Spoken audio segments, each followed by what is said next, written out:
Welcome to Raj news. నేను Srikanth. Sad news. Maharashtra deputy CM Ajit Pawar ఈరోజు ఉదయం దుర్మరణం పాలయ్యారు. విమాన ప్రమాదంలో అజిత్ పవార్ మృతి చెందారు.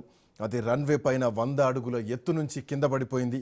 సో అజిత్ పవార్ లియజెట్ విమానం ఎలా కూలిపోయింది, కూలిపోవడానికి గల కారణాలు ఏమిటి, సాంకేతికంగా ఉన్నటువంటి కారణాలు ఏంటి, వాస్తవానికి ఆ విమానం ఎందుకు కూలిపోవాల్సినటువంటి అవసరం వచ్చింది, సో దానికి ఉన్నటువంటి సాంకేతిక కారణాలు ఏంటి, ఇవన్నీ కూడా ఇప్పటికే అధికారులు వీటిపైన ఇప్పటికే పూర్తి విచారణ కూడా చేపట్టడానికి ముందడుగులు వేస్తున్నారు. అజిత్ పవార్తో పాటు మరొక 5గురు కూడా మరణించారు. సో విమానంలో పైలట్ అండ్ కో పైలట్తో పాటు అజిత్ పవార్ సంబంధించినటువంటి 3 వ్యక్తిగత సిబ్బందితో పాటు అజిత్ పవార్ మొత్తంగా 6గురు దీంట్లో దుర్మరణం పాలయ్యారు.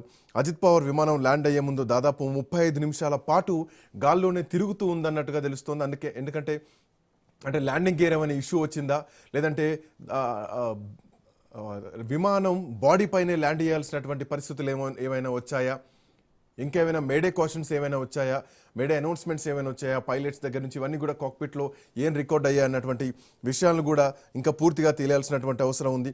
సో అక్కడటువంటి ప్రత్యక్ష సాక్షులు చెప్తున్నటువంటి దాని ప్రకారం చూస్తే కనుక బారామతి విమానాశ్రయం సమీపంలో ఉన్న కొంతమంది లైవ్ విట్నెస్లు వాళ్ళు ఏం చెప్తున్నారంటే అందులో ఈ ఉదయం 8 గంటలకు 8 గంటల ప్రాంతంలో బయలుదేరి 8 గంటల 45 నిమిషాల ప్రాంతంలో గాల్లో అకస్మాత్తుగా కింద పడిపోయింది. ఆ విమానం పడడంతోనే అందులో ఉన్న ఫ్యూయల్ ఒక్కసారిగా బ్లాస్ట్ అయిపోయింది. విమానం పూర్తిగా కూడా బూడిదైపోయింది. సో ఉదయం చాలాసేపటి వరకు కూడా డిప్యూటీ సీఎం అజిత్ పవార్ తిరిగి బయటకు రావాలి, ఆరోగ్యంగా రావాలి, గాయాలతో చాలా గాయాలయ్యాయి, బట్ కోలుకోవాలని అందరూ కోరుకున్నారు. బట్ జాతీయ స్థాయిలో డీజీసీఏ కన్ఫర్మేషన్ మాత్రం జరిగిపోయింది. అందులో అజిత్ పవార్ మరణించారు అన్నటువంటి మరణ వార్త రావడం జరిగింది. అజిత్ పవార్ ప్రయాణిస్తున్నటువంటి లియజెట్ 45 విమానం దీనికి సంబంధించినటువంటి విషయంలో కూడా ఇప్పటికే చాలా చర్చలు జరుగుతున్నాయి. అయితే ఈ విమానం కూడా ఆల్మోస్ట్ 16 సంవత్సరాల సర్వీస్లో ఉన్నటువంటి విమానం. సో 16 సంవత్సరాల కింద నాటిది.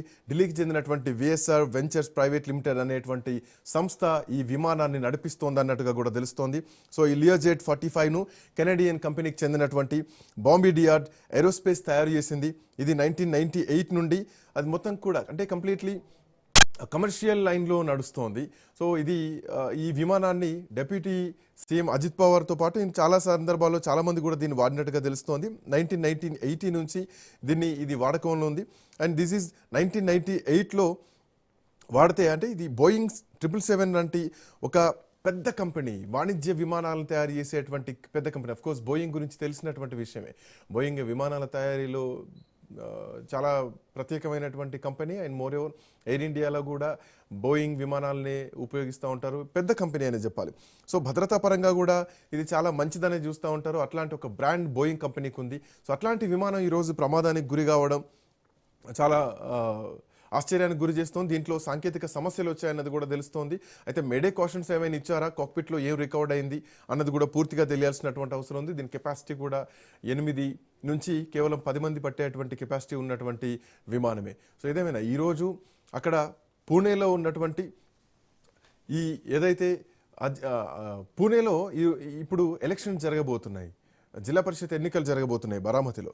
సో అక్కడ ప్రచారాలు ఈరోజు ఆల్మోస్ట్ ఒక 4-5 ప్రచార సభల్లో డిప్యూటీ సీఎం అజిత్ పవార్ పాల్గొనబోతున్నారు. వాటికి సంబంధించి ఈరోజు 9 గంటల వరకు ఆయన ఎయిర్పోర్ట్ చేరుకోవాల్సినటువంటి అవసరం ఉంది. బట్ ల్యాండింగ్ కంటే ముందు 4-5 కిలోమీటర్ల కంటే ముందే ల్యాండింగ్ సమయంలోనే ఇది విమానం కూలిపోయినట్టుగా తెలుస్తుంది. అండ్ బిఫోర్ దట్ ల్యాండింగ్ సమయంలో కూడా చాలాసేపు గాల్లో చక్కర్లు కొట్టినట్టుగా తెలుస్తుంది. గాల్లో ఎందుకు చక్కర్లు కొడతారంటే అందులో ఉన్నటువంటి ఫ్యూయల్ మొత్తం కూడా ఎంటీ చేయడానికి, ఒకవేళ ల్యాండింగ్ గేర్ ఇష్యూ ఏమైనా వస్తే ఫ్యూయల్ ఎంటీ చేయాల్సినటువంటి అవసరం ఉంటుంది. సో ఫ్యూయల్ ఎంటీ చేసి కిందకి ఒకవేళ క్రాష్ ల్యాండింగ్ అయితే కనుక కొంతవరకు ప్రాణాపాయ స్థితి నుంచి తప్పించుకోవచ్చు. సో అట్లాంటివి ఏమైనా వచ్చాయా, ఇంజన్లో ఏమైనా సాంకేతిక లోపాలు ఉన్నాయా, ఈ అంశాలు కూడా ప్రధానంగా ఇప్పుడు చర్చలోకి వస్తున్నాయి. రైట్, బ్యూరో చీఫ్ రాజు రాజురెడ్డి అందుబాటులో ఉన్నారు. Raju Reddy, good afternoon. సో ఈ డిప్యూటీ సీఎం రాజు అందుబాటులో ఉన్నారు, మా కరెస్పాండెంట్ రాజు. దీనికి సంబంధించి ఇంకా లేటెస్ట్ అప్డేట్స్ ఏంటి? నిజానికి మహారాష్ట్ర మొత్తం కూడా శోక సంద్రంలో ఉంది. అండ్ నిజానికి అజిత్ పవార్ విషయానికి వస్తే కనుక ఏ ప్రభుత్వంలో అయినా కానీ ఆయన ఒక గేమ్ చేంజర్గా ఉంటారు, కింగ్ మేకర్గా ఉంటారు. సో ప్రభుత్వాన్ని ఏర్పాటు చేయడంలో అజిత్ పవార్ చాలా కీలకమైనటువంటి వ్యక్తి. గతంలో 5 సార్లు ఆర్థిక శాఖ మంత్రిగా కూడా పనిచేసినటువంటి అనుభవం ఉన్నటువంటి వ్యక్తి. సో అట్లాంటి వ్యక్తి ఈరోజు నిజానికి దూరంగా ఉండడం, దేశ రాజకీయాల్లో కూడా బలమైనటువంటి వ్యక్తి జాతీయ నాయకత్వంలో. సో ఏంటి లేటెస్ట్ అప్డేట్స్ ఏంటి, ఏం తెలుస్తున్నాయి రాజు?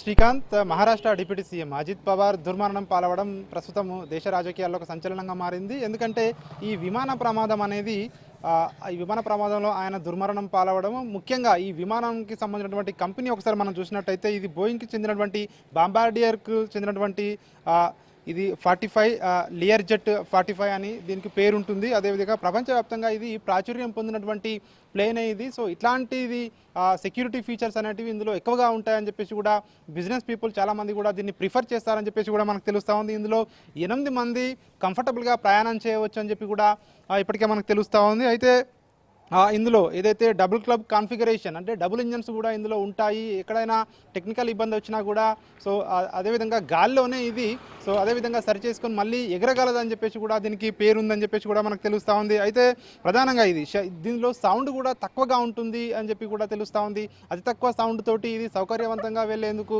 వీలుగా ఉంటుంది. ప్రపంచంలో ఇది కూడా ఒక one of the best plane అని చెప్పేసి కూడా ఇప్పటికే దీనికి పేరుంది. ఇది 51,000 అడుగుల ఎత్తు నుంచి కూడా కంఫర్టబుల్గా ప్రయాణించగలదు. అట్లాంటి సెక్యూరిటీ ఫీచర్స్ ఉన్నటువంటి ఈ యొక్క విమానం సాంకేతిక సమస్య తలెత్తిందని చెప్పేసి కూడా తెలుస్తూ ఉంది. అజిత్ పవార్ ఏదైతే తన బారామతి నియోజకవర్గంలో ఉన్నటువంటి జడ్పీ ఎన్నికల ప్రచారంలో ఈరోజు సుడిగాలి పర్యటనలు చేసేందుకు ఆయన సిద్ధమయ్యారు. ఉదయమే బయలుదేరి వెళ్ళడం జరిగింది. 8 గంటల 45 నిమిషాలకు ఈ ప్లేన్లో ఏదైతే టెక్నికల్ గ్లిచెస్ రావడంతో పైలట్ వెంటనే దీన్ని 4-5 రౌండ్లుగా పైన తిప్పినట్టుగా కూడా తెలుస్తూ ఉంది. ఎందుకంటే కొద్దిసేపు తిప్పిన తర్వాత దాన్ని సేఫ్గా ల్యాండ్ చేయొచ్చు అనే ఉద్దేశంతో తిప్పినట్టుగా కూడా తెలుస్తూ ఉంది. అయితే ఇది గాల్లోనే పేలిపోవడంతో ఇందులో ఉన్నటువంటి 5గురు దుర్మరణం పాలు కావడం జరిగింది. ప్రస్తుతం అయితే అజిత్ పవార్ అక్కడికక్కడే మృతి చెందినట్టుగా కూడా తెలుస్తూ ఉంది. దీనికి సంబంధించి ఇప్పటికే దేశవ్యాప్తంగా కూడా ఈ విమానాల భద్రతపై ఒకవైపు చర్చ జరుగుతూ ఉంది. ఇట్లాంటి ఏదైతే అత్యాధునిక మోడల్స్ ఉన్నటువంటి ప్రపంచంలో పేరెన్నికగన్నటువంటి విమాన తయారీ కంపెనీలు తయారు చేసినటువంటి విమానాలకు కూడా ఇట్లాంటి సెక్యూరిటీ ఫీచర్స్ ఎంత తీసుకున్నా కూడా ఇట్లాంటి ప్రమాదాలు జరగడం సో ప్రస్తుతం అయితే దురదృష్టం అని చెప్పేసి కూడా ఇప్పటికే అజిత్ పవార్ మృతి పట్ల ఇటు రాజకీయ ప్రముఖులు ప్రధానమంత్రి నరేంద్ర మోడీ మొదలుకొని అన్ని రాష్ట్రాల ముఖ్యమంత్రులు కానివచ్చు, మంత్రులు కానివచ్చు, సో ఇతర రాజకీయ పార్టీల నేతలు కానివచ్చు ఆయనకు నివాళులు అయితే అర్పిస్తున్నటువంటి పరిస్థితి కనిపిస్తూ ఉంది. మహారాష్ట్రలో అజిత్ పవార్ను ఒకసారి తీసుకున్నట్టయితే రాజకీయాల్లో ఆయన ఒక చాణక్యుడిగా వెలుగొందారు. మహారాష్ట్ర రాజకీయాల్లో ఆయన ఏ పార్టీ ముఖ్యంగా ఏదైతే ఆ పార్టీ ఏదైనా సరే ఆయన ప్రభుత్వాన్ని ఫామ్ చేసే విషయంలో ఆయన ఒక గేమ్ చేంజర్గా ఉంటారనడంలో ఎట్లాంటి అతిశయోక్తి లేదు. ఎందుకంటే ఆయన అటు ఎన్సీపీలో ఉన్నప్పుడు ఎన్సీపీ నుంచి శివసేన కావచ్చు, అదేవిధంగా ఇటు కాంగ్రెస్తో కూటముల్లో కానివచ్చు, వివిధ ప్రభుత్వాల్లో ఆయన కీలకంగా మంత్రి పదవుల్లో కూడా ఆయన చేసిన పరిస్థితి కనిపిస్తూ ఉంది. Thank you Raju, thanks for joining. So విమానం ఎలా కూలిపోయింది అన్న దాని మీద ఇప్పటికే ఎంక్వైరీ నడుస్తోంది. సో ముంబైలో విమానం ఛత్రపతి శివాజీ టెర్మినల్ నుంచి ఈరోజు ఉదయం 8 గంటల 10 నిమిషాలకు బయలుదేరింది. 8 గంటల 45 నిమిషాలకు రాడార్ నుండి సిగ్నల్స్ కట్ అయిపోయిన విమానం అదృశ్యం అయిపోయింది. సో ఆ తర్వాత బారామతి వాస్తవానికి ముంబై నుండి 250 కిలోమీటర్ల దూరంలో ఉంటుంది. అంటే విమాన ప్రయాణానికి 1 గంట సమయం పడుతుంది. అయితే ఈ ప్రాంతం మొత్తం కూడా పర్వతాలతో ఉన్నటువంటి ప్రాంతం, మోరోవర్ ఎక్కువగా మంచుతో కప్పబడి ఉన్నటువంటి ప్రాంతం. ఇందులో విజిబిలిటీ ఇబ్బంది అయ్యి సో ఆ మంచులో ఎక్కువగా ఫాగ్ ఉండడం వల్ల సో అదంతా పర్వతాలతో ఉన్నటువంటి ప్రాంతం కాబట్టి సో బహుశా పర్వతాలు ఢీకొన్నటువంటి అవకాశాలు కూడా ఉన్నాయన్నది కూడా ప్రధానంగా వినిపిస్తున్నటువంటి మాట. బట్ ఏదేమైనా కానీ ఒక దిగ్భ్రాంతికరమైనటువంటి వార్త అనే చెప్పాలి. మహారాష్ట్రకే కాదు జాతీయ రాజకీయాల్లో కూడా చాలా క్రియాశీలక పాత్ర పోషించేటువంటి వ్యక్తి అజిత్ పవార్. అట్లాంటి వ్యక్తి లేకపోవడం ఈరోజు మహారాష్ట్ర మొత్తం కూడా శోక సంద్రంలో మునిగిపోయింది. చిన్న బ్రేక్ తీసుకుందాం. బ్రేక్ తర్వాత అప్డేట్స్ విల్ బి కంటిన్యూడ్.